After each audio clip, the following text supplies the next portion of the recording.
శాంతి. తేదీ 20-10-2023. మధురమైన పిల్లలు, దేహ సహితంగా సర్వస్వము మర్చిపోయి ఒక్క తండ్రిని స్మృతి చేయండి. అప్పుడే మీరు స్వంత పిల్లలని పిలువబడతారు. ఇప్పుడు ఈ పాత ప్రపంచం నుండి మీ బుద్ధి తొలగిపోవాలి. ప్రశ్న: తండ్రి తెలిపే జ్ఞానము ఏ పిల్లల బుద్ధిలో సులభంగా కూర్చోగలదు? జవాబు: మొదటిది పేద పిల్లల బుద్ధిలో, రెండవది ఎవరికైతే మోహము నశించి ఉంటుందో వారి బుద్ధిలో, మూడవది ఎవరి బుద్ధి విశాలంగా ఉంటుందో వారి బుద్ధిలో జ్ఞానమంతా సహజంగా కూర్చుంటుంది. ఇకపోతే నా ధనము, నా పతి అని ఎవరి బుద్ధిలో ఉంటుందో వారు జ్ఞానము ధారణ చేసి ఉన్నత పదవిని పొందలేరు. తండ్రికి చెందిన వారిగా అయిన తర్వాత కూడా లౌకిక సంబంధాలను స్మృతి చేయడం అనగా వారికి ఇంకా పక్కా నిశ్చయం లేదని అర్థము. వారిని సవతి పిల్లలని అంటారు. పాట: జీవించినా మరణించినా మీ ఒడిలోనే, మీ దారిలోనే, మర్నా తేరీ గలీమే, జీనా తేరీ గలీమే. ఓం శాంతి. మధురాతి మధురమైన పిల్లలు పాటను తమంతకు తామే అర్థం చేసుకొని ఉంటారు. ఇప్పుడు జీవించి ఉండగానే తండ్రికి చెందిన వారిగా అవ్వాలి. రౌరవ నరకం అనబడే ఈ పాత ప్రపంచాన్ని మర్చిపోవాలి. మర్చిపోవడమే కాక తప్పకుండా వదిలేయాలి కూడా. రౌరవ నరకాన్ని మరిచి మళ్ళీ స్వర్గాన్ని స్మృతి చేయాలి. స్వయాన్ని ఆత్మగా భావిస్తూ మన తండ్రిని స్మృతి చేయాలి. పాత ప్రపంచం బుద్ధి నుండి తొలగిపోవాలి. దాని కొరకే పురుషార్థం చేయాలి. ఇది జన్మ జన్మల కర్మబంధనము, ఒక్క జన్మది కాదు. జన్మ జన్మల కర్మబంధనము. ఎవరి పట్ల ఎన్నెన్ని పాపకర్మలు చేశామో వాటన్నింటినీ జన్మలు తీసుకుంటూ అనుభవించవలసి ఉంటుంది. కనుక ఈ కర్మబంధనాల ప్రపంచాన్ని మర్చిపోవాలి. ఇది చీచీ ప్రపంచము. ఇది పతిత శరీరము కదా. దీని నుండి మోహాన్ని తొలగించాలి. పేదవారికి మోహము సులభంగా నశిస్తుంది. ధనవంతులకు నశించడం చాలా కష్టము. వారు మేము స్వర్గంలో సుఖంగా కూర్చొని ఉన్నాము, పేదవారు దుఃఖితులుగా ఉన్నారని భావిస్తారు. నిజానికి భారతదేశం అంతా పేదగానే ఉంది. కానీ అందులో కూడా పేదవారు జ్ఞానాన్ని త్వరగా తీసుకుంటారు. వారి కొరకే తండ్రి వస్తారు. పేదవారికి వారసత్వం ఎక్కువగా లభిస్తుంది. సేవా కేంద్రాలలో గమనిస్తే ధనవంతులు స్థిరంగా నిలవలేరు. స్త్రీలు కూడా పేద కుటుంబాలకు చెందిన వారే వస్తారు. ధనవంతులకు వారి పతుల నుండి సుఖం లభిస్తుంది. అందువలన వారి బుద్ధి యోగము వారి పతుల నుండి తొలగిపోజాలదు. తరచుగా పేదవారే వచ్చి జ్ఞానం తీసుకుంటారు. తండ్రి పేదల పాలిటి పెన్నిది. ఆ తండ్రినే అందరూ స్మృతి చేస్తారు. అయితే డ్రామానుసారము భక్తులకు భగవంతుడంటే ఎవరో తెలియదు. భక్తులను రక్షించువారు భగవంతుడే. భక్తికి ఫలమునిచ్చేవారు సద్గతిదాత తండ్రి ఒక్కరు మాత్రమే. పిల్లలైన మీరిప్పుడు తండ్రి ద్వారా జ్ఞాన విషయాలు వింటున్నారు. ఎవరి బుద్ధి విశాలంగా ఉంటుందో, ఎవరికైతే మోహం నశించి ఉంటుందో వారి బుద్ధిలోనే ఈ జ్ఞానం నిలుస్తుంది. ఎవరి బుద్ధిలోనైతే నా భర్త, నా ధనం అని ఉంటుందో వారు ఉన్నత పదవిని పొందలేరు. ఎవరైతే రచయిత రచనల పరిచయమునిస్తారో వారే ఉన్నత పదవిని పొందుతారు. తండ్రినే తెలుసుకోకుంటే వారసత్వం ఎలా లభిస్తుంది? ప్రియుణ్ణి కేవలం ప్రియుడన్నంత మాత్రాన లాభమేమీ ఉండదు. పూర్తిగా తెలుసుకోకుండా ప్రియునితో నిశ్చితార్థం ఎలా జరుగుతుంది?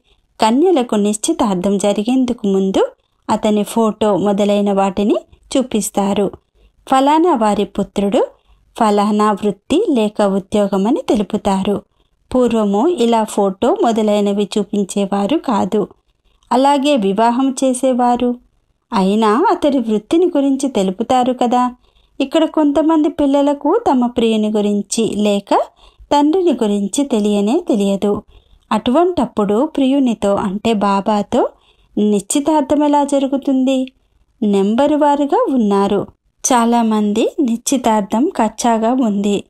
పారలౌకిక ప్రియుని స్మృతి చేయరు. లౌకిక ప్రియుని లౌకిక సంబంధీకులు మొదలైన వారిని స్మృతి చేస్తూ ఉంటే దానిని కచ్చా సగాయి అంటే అపరిపక్వ సగాయి అని అంటారు. వారిని సవతి పిల్లలని అంటారు. పక్కా పిల్లలను స్వంత పిల్లలని అంటారు. స్వంత పిల్లలు చాలా కొద్ది మంది మాత్రమే ఉన్నారు. భట్టీలో కచ్చాగా ఉన్నవారు ఎంతమంది వెళ్ళిపోయారు. వారు తమ ప్రియుడిని గుర్తించరు. పాదరసము అరచేతిలో ఎలా నిలవదో అలా స్మృతి కూడా అంత కష్టమైనది. క్షణక్షణం మర్చిపోతారు. 25 నుండి 30 సంవత్సరాల వారు కూడా పూర్తిగా స్మృతి చేయలేరు. పారలౌకిక ప్రియుడు 21 జన్మలకు స్వర్గంలోని మహారాజు మహారాణులుగా చేస్తారని మీకు తెలుసు. వారు సృష్టి ఆది మధ్యాంతాలు తెలిసినవారు. ప్రేయసులకు ఇంత బాగా అర్థం చేయిస్తున్నా వారి బుద్ధిలో నిలవదు. బుద్ధి పాత ప్రపంచ బంధనాలలో భ్రమిస్తూ ఉంటుంది. కానీ బంధనంలో ఉన్నామని అర్థం చేసుకోరు. ఒక్కరితోనే సంబంధం ఉండాలి. ఆ ఒక్క సంబంధము తప్ప మిగిలినవన్నీ బంధనాలే. ఒక్కరితోనే సంబంధమును ఉంచండి. వారు మీకు సృష్టి ఆది మధ్యాంతాల జ్ఞానమునిస్తారని పిల్లలకు అర్థం చేయించడం జరిగింది. పిల్లలైన మీకు అర్ధకల్పము జ్ఞానకాండము, అర్ధకల్పం భక్తి కాండము. జ్ఞానకాండంలో 21 జన్మలకు వారసత్వం లభిస్తుంది. అక్కడ సతో ప్రధానంగా ఉంటారు. తర్వాత మళ్ళీ సతో ప్రధానము నుండి కిందకి సతోలోకి, తర్వాత సతో నుండి క్రిందకి రజోగుణంలోకి రావలసి ఉంటుంది. ఎప్పుడైతే సతో స్థితి పూర్తవుతుందో జ్ఞానకాండము సమాప్తమైపోతుంది. ద్వాపర యుగము నుండి భక్తి ప్రారంభమవుతుంది. భక్తి కూడా మొదట సతో ప్రధానంగా ఉంటుంది. తర్వాత అది కూడా సతో రజో తమోలోకి వస్తుంది. వ్యభిచారిగా అవ్వడంతో మళ్ళీ భక్తి దిగజారుతూ ఉంటుంది. ఇప్పుడు ఈ విషయాలను తెలుసుకోవడం, ఎవరికైనా అర్థం చేయించడం చాలా సహజము. పిల్లలైన మీరు రౌరవ నరకము నుండి సంబంధాన్ని తెంచి ఒక్కరితో సంబంధాన్ని జోడించాలి. ఒక్క బాబాతో సంబంధాన్ని ఉంచే అభ్యాసం చేయండి. తండ్రిని స్మృతి చేయడం ద్వారానే వికర్మలు వినాశనమవుతాయి. పేదవారు బాగా కష్టపడతారు. కావున బలిహారము పేదలదే. బాబా కూడా పేదవారిపై బలిహారం అవుతారు. ప్రారంభంలో ఎంతమంది గోపులు వచ్చారు, అలాగే మాతలు కూడా ఎంతమంది వచ్చారు. ఎంతోమంది అంతమైపోయారు. కొద్దిమంది మాత్రమే మిగిలారు. మాతలు కూడా కొద్దిమందే ఉన్నారు. కొందరు షాహుకార్ల ఇంటివారు కూడా ఇక్కడే ఉండిపోయారు. క్వీన్ మదర్, దేవి మొదలైన వారు ఉన్నారు కదా. ఏ భగవంతుడినైతే అందరూ తలుచుకుంటారో వారి పరిచయం ఏమిటి అన్న ముఖ్యమైన విషయాన్ని మీరు అర్థం చేయించాలి. పతిత పావనుడైన తండ్రి ఎవరైతే రాజయోగాన్ని నేర్పించి నరుని నుండి నారాయణునిగా తయారు చేస్తారో వారిని తెలుసుకోకపోతే మీరు పాపాలు చేస్తూనే ఉంటారు, తండ్రిని నిందిస్తూనే ఉంటారు అని చెప్పండి. అలా కాన్ఫరెన్సులు, సమ్మేళనాలు జరుగుతూనే ఉంటాయి. అక్కడికి వెళ్ళి అర్థం చేయించేవారు చాలా చురుకైన వారిగా ఉండాలి. మీరు వేదాల మహిమను అర్థం చేసుకున్నారు, కానీ వాటి వలన ఎలాంటి లాభం ఉండదని వారికి అర్థం చేయించాలి. లాభము ఒక్క తండ్రి ద్వారా మాత్రమే జరుగుతుంది. అటువంటి తండ్రిని గురించి మేము తెలుసుకున్నాము. మీకు ఇంకా తెలియదు. మీరు వచ్చినట్లయితే మీకు వారిని గురించి మేము తెలిపిస్తాము. తండ్రిని గూర్చి తెలుసుకోకుండా వారసత్వం ఎలా లభిస్తుంది? తండ్రి ఇచ్చే వారసత్వము ముక్తి, జీవన్ముక్తి లేక గతి, సద్గతి. ఈ పదాలు వినిపించేది ఆ తండ్రి ఒక్కరు మాత్రమే. ఈ విషయాలు పిల్లలైన మీరు గుర్తుంచుకోవాలి. ఇక ఏ ఇతర విషయాల వలన, వస్తువుల వలన లాభమూ లేదు. తండ్రి మరియు వారి రచనల ఆది మధ్యాంతాలను తెలుసుకోవాలి. ఇందులో కూడా అర్ధకల్పము భక్తి కాండము, అర్ధకల్పము సద్గతి లేక జ్ఞానకాండము. భలే వారు సమ్మేళనాలు జరుపుతారు, కానీ స్వయం వారే సంశయపడి తికమకపడి ఉన్నారు. ఏమాత్రమూ అర్థం చేసుకోరు. మీరు అందరికీ తండ్రి పరిచయమునివ్వాలి. ఎప్పుడైతే చాలామందికి పరిచయం లభిస్తుందో ఇది అద్భుతము, కమాల్ అని అంటారు. వీరు సృష్టి ఆది మధ్యాంతాల రహస్యాలను చిత్రాల సహితంగా తెలిపిస్తున్నారు అని భావిస్తారు. మాతలకు చాలా నష ఉండాలి. పురుషులు సహాయం చేసేందుకు తయారుగా ఉన్నారు. డైరెక్షన్లు తండ్రి ఇస్తారు. చేయవలసింది కన్యలు మరియు మాతలే. ఈ రోజుల్లో కన్యలు మాతల మహిమ చాలా ఎక్కువగా ఉంది. గవర్నర్లుగా, ప్రధానమంత్రులుగా కూడా మాతలు అవుతారు. ఒకవైపు ఆ మాతలు, మరొక వైపు పాండవుల మాతలైన మీరు ఉన్నారు. వారు బాగా పైకి ఎగురుతున్నారు. సంతోషంతో చాలా గెంతులు వేస్తున్నారు. ఎందుకంటే ఇప్పుడు రాజ్యం వారిదే. మీకు 3 అడుగుల భూమి కూడా లభించదు. తండ్రి పిల్లలైన మీకు అనేక రహస్యాలను అర్థం చేస్తూ ఉంటారు. ఇప్పుడు మీరు స్వర్గవారసత్వాన్ని పొందుతారు. ప్రియుడు మిమ్ములను అలంకరిస్తున్నారు. గుణాలతో మహారాణులుగా చేసేస్తారు. ఇటువంటి ప్రియునితో బుద్ధి యోగాన్ని ఉంచకపోవడం చాలా పెద్ద పొరపాటు.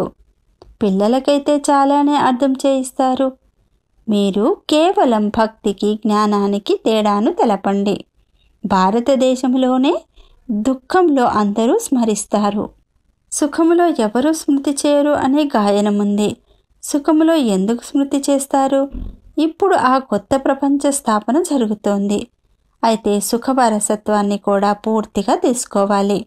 ప్రతి ఒక్కరూ ఎంత అర్హులుగా ఉన్నారో మాతాపితలకు తెలుసు. మృత్యువు సమీపించినప్పుడు మీరు పురుషార్థం పూర్తిగా చేయలేదు, అందుకే మీకు ఇటువంటి పరిస్థితి ఏర్పడింది అని తెలియజేస్తారు, చూపిస్తారు. అంతేకాక మీరు ఎటువంటి ప్రజలుగా అవుతారో, ఎటువంటి నౌకర్లు చాకర్లుగా అవుతారో అన్ని విషయాలు తెలిపిస్తారు. అచ్చా, చాలామంది పిల్లలు ఈరోజు మురళిని మేము చాలా బాగా వినిపించామని అనుకుంటారు. అయితే అలా కాదు. శివబాబా వచ్చి సహాయం చేస్తారు. మీకు ఎలాంటి అహంకారము ఉండరాదు. మీరు ఏదైతే వినిపిస్తారో దానిని మీకు తండ్రియే నేర్పిస్తారు. తండ్రి లేకపోతే మీ మురళి ఎక్కడిది? మురళీధరుని పిల్లలు మురళీధరులుగా అవ్వాలి, లేకుంటే ఉన్నత పదవిని పొందలేరు. కొద్దో గొప్ప లాభమైతే ఉంటుంది. కొందరు సెంటర్లు తెరుస్తారు. వారికి చాలా ఆశీర్వాదాలు లభిస్తాయి. ఇంత సమయం చదువుకున్నారు కదా, కావున మీరే సర్వీసు చేసి సెంటర్లను తయారు చేయాలి. స్వయం మీరు నేర్చుకున్నప్పుడు ఇతరులకు నేర్పించలేరా? బ్రహ్మకుమారిని అడుగుతున్నారంటే బహుశా వీరిలో తగినంత జ్ఞానం లేదేమోనని తండ్రి భావిస్తారు. పోతే ఇచ్చటికి మధువనానికి వచ్చి ఏం చేస్తారు? బాబా అర్థం చేయిస్తారు. మేఘాలు రావాలి, రిఫ్రెష్ అయ్యి వెళ్ళాలి, వర్షాన్ని కురిపించాలి, లేకుంటే పదవిని ఎలా పొందుతారు? మమ్మ బాబా అంటున్నారంటే సింహాసనాన్ని పట్టుకొని చూపించండి. మేము సేవకు ఇచ్చామనే అహంకారం ఎవరికీ రాకూడదు. మీరు ఏమీ ఇవ్వకండి. అప్పుడు బాబా గవ్వలకు బదులు వజ్రాలను ఇవ్వడం నుండి కూడా ముక్తులైపోతారు. మధురాతి మధురమైన అపురూపమైన పిల్లలకు మాతపిత బాపుదాదాల ప్రియ స్మృతులు మరియు గుడ్ మార్నింగ్. ఆత్మిక పిల్లలకు ఆత్మిక తండ్రి నమస్తే. ధారణ కొరకు ముఖ్య సారము. మొదటిది, ఒక్కరితోనే సర్వ సంబంధాలను ఉంచి బుద్ధి యోగాన్ని అనేక బంధనాల నుండి తొలగించుకోవాలి. ఒక్కరితోనే పక్కాగా వివాహ నిశ్చితార్థమును చేసుకోవాలి. బుద్ధి యోగాన్ని భ్రమింపచేయరాదు. రెండవది, తండ్రి సమానము మురళీధరులుగా అవ్వాలి. నేను మురళిని చాలా బాగా వినిపించాను అనే అహంకారం ఉండరాదు. మేఘాలు నింపుకొని వర్షించాలి. చదువుకున్నవారు కనుక సెంటర్లు స్థాపించాలి. వరదానము, తండ్రిని ఎదురుగా ఉంచుకొని ఈర్ష్యరూపీ పాపము నుండి రక్షించుకునే విశేష ఆత్మ భవ. బ్రాహ్మణ ఆత్మలలో తమ సమానమైన వారు ఉన్న కారణాన ఈర్ష్య ఉత్పన్నమవుతుంది. ఈర్ష్య కారణాన సంస్కారాల ఘర్షణ జరుగుతుంది. కానీ ఇందులో విశేషముగా ఆలోచించండి. ఒకవేళ తమ సమానమైన వారు ఏదైనా విశేష కార్యానికి నిమిత్తమైతే వానిని నిమిత్తం చేసేవారు ఎవరు? తండ్రిని ముందుకు తీసుకువచ్చినట్లయితే ఈర్ష్యరూపీ మాయ పారిపోతుంది. ఒకవేళ ఏదైనా విషయం మీకు మంచిగా అనిపించకపోతే శుభభావనతో వదిలేయండి. ఈర్ష్యకు వశమవ్వకండి. పరస్పరం రేస్ చేయండి. ఈర్ష్య లేకపోయినట్లయితే విశేష ఆత్మగా అయిపోతారు. స్లోగన్: తండ్రిని తమ సహచరునిగా చేసుకొని మాయ యొక్క ఆటను సాక్షి అయి చూస్తూ వెళ్ళండి. ఓం శాంతి. మాతేశ్వరి గారి మహావాక్యాలు. మీ అసలు లక్ష్యమేది? మొట్టమొదట మన అసలు లక్ష్యమేమిటో తెలుసుకోవడం అవసరం. అది కూడా బుద్ధిలో బాగా ధారణ చేసినప్పుడే పూర్తిగా ఆ లక్ష్యములో స్థితమవ్వగలరు. మన అసలు లక్ష్యము నేను ఆత్మను, ఆ పరమపిత పరమాత్మని సంతానాన్ని, నిజానికి కర్మాతీతుడను. కానీ స్వయాన్ని మర్చిపోయినందున కర్మబంధనంలోకి వచ్చేశాను. ఇప్పుడు మళ్ళీ ఆ విషయాలు గుర్తుకు వచ్చినందున, ఈ ఈశ్వరీయ యోగములో ఉన్నందున ఇంతవరకు చేసిన పాపకర్మలను నాశనం చేసుకుంటున్నాను. కనుక నా లక్ష్యము నేను ఆత్మను, పరమాత్మని సంతానాన్ని. ఇకపోతే స్వయం నేనే దేవతనని భావించి ఆ లక్ష్యములో స్థితమైతే పరమాత్మ నుండి శక్తి లభించదు. మీ వికర్మలు వినాశనమవ్వవు. ఇప్పుడు మీకు పూర్తి జ్ఞానమంతా తెలుసు. నేను ఆత్మను, పరమాత్మని సంతానాన్ని, కర్మాతీతమైన భవిష్యత్తులో జీవన్ముక్త దేవీదేవతా పదవిని పొందుతాను. అది కూడా యోగం ఉన్నప్పుడే ప్రాప్తమవుతుంది. ఇప్పుడు మనుష్యులు కోరే సుఖము, శాంతి, పవిత్రతలు కూడా యోగం పూర్తిగా ఉన్నప్పుడే ప్రాప్తమవుతాయి. దేవతా పదవి మన భవిష్య ప్రాలబ్ధము. మన పురుషార్థము వేరే, ప్రాలబ్ధం కూడా వేరే. కనుక ఈ లక్ష్యము కూడా వేరే. నేను పవిత్ర ఆత్మను, చివరికి పరమాత్మగా అయిపోతానను లక్ష్యం కూడా ఉండరాదు. అయితే మనం పరమాత్మతో యోగం జోడించి పవిత్ర ఆత్మగా అవ్వాలి. అంతేకాని ఆత్మ పరమాత్మగా అవ్వదు. రెండవ పాయింట్: ఈ అవినాశి జ్ఞానానికి చాలా పేర్లు పెట్టారు. ఈ అవినాశి ఈశ్వరీయ జ్ఞానానికి చాలా పేర్లు పెట్టారు. కొంతమంది ఈ జ్ఞానాన్ని అమృతమని కూడా అంటారు. కొంతమంది జ్ఞానాన్ని అంజనమని కూడా అంటారు. గురువు జ్ఞాన అంజనమిచ్చారని గురునానక్ అన్నాడు. కొంతమంది జ్ఞానవర్షము అని కూడా అన్నారు. ఎందుకంటే ఈ జ్ఞానము ద్వారానే సృష్టి అంతా సస్యశ్యామలమైపోతుంది. తమో ప్రధాన మనుష్యులందరూ సతోగుణి మనుష్యులుగా అవుతారు.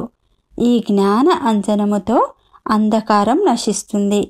ఈ జ్ఞానాన్నే అమృతమని కూడా అంటారు. ఎందుకంటే వికారాల అగ్నిలో కాలిపోయే మనుషులు దీని వలన శీతలమైపోతారు. చూడండి, గీతలో కూడా కామేషు క్రోధేషు అని స్పష్టంగా చెప్పారు. అందులో కూడా మొదటిది కామము. ఇది పంచవికారాలకు ముఖ్యమైన బీజము. బీజము ద్వారా క్రోధము, లోభము, మోహము, అహంకారము మొదలైన వృక్షాలు జన్మిస్తాయి. దాని వలన మనుష్యుల బుద్ధి భ్రష్టమైపోతుంది. ఇప్పుడు ఆ బుద్ధిలోనే జ్ఞానధారణ అవుతుంది. బుద్ధిలో ఈ జ్ఞానం పూర్తిగా ధారణ అయినప్పుడే వికారాల బీజం సమాప్తమైపోతుంది. పోతే సన్యాసులైతే వికారాలను వశపరుచుకోవడం చాలా కఠినమని భావిస్తారు. ఇప్పుడు ఈ జ్ఞానము సన్యాసుల వద్ద లేనే లేదు. కనుక వారు ఈ శిక్షణను ఎలా ఇస్తారు? కేవలం మర్యాదలలో ఉండండి అని చెప్తారు. అయితే అసలు మర్యాద ఏది? ఆ మర్యాద అయితే ఈ రోజులలో లేనే లేదు. గృహస్థంలో ఉంటూ నిర్వికార ప్రవృత్తిలో ఉండిన సత్యయుగ, త్రేతాయుగ దేవతల సత్యమైన మర్యాదలు ఎక్కడున్నాయి? ఈ రోజులలో అందుకు వ్యతిరేకమైన మర్యాదలు పాలన చేస్తున్నారు. ఒకరికొకరు ఊరికే మర్యాదలు పాటించు అని చెప్తారు. కానీ మనుష్యుల మొట్టమొదటి కర్తవ్యమేదో ఎవ్వరికీ తెలియదు. కేవలం మర్యాదలలో ఉండండి అని ప్రచారం మాత్రం చేస్తారు. అయితే మనుష్యుల మొదటి మర్యాద ఏదో కూడా తెలియదు. మనుష్యుల మొదటి మర్యాద నిర్వికారులుగా అవ్వడం. ఎవరినైనా నీవు ఈ మర్యాదను పాటిస్తున్నావా అని అడిగితే ఈ రోజులలో, ఈ కలియుగ సృష్టిలో నిర్వికారులుగా ఉండే ధైర్యం లేదు అని అంటారు. ఇప్పుడు నోటితో మర్యాదలు పాటించండి, నిర్వికారులుగా అవ్వండి అని చెప్పినందున ఎవరూ నిర్వికారులుగా అవ్వలేరు. నిర్వికారులుగా అయ్యేందుకు ముందు ఈ జ్ఞాన ఖడ్గముతో ఈ ప్రపంచ వికారాల బీజాన్ని సమాప్తం చెయ్యాలి. అప్పుడే వికర్మలు భస్మం అవ్వగలవు. అచ్చా. ఓం శాంతి.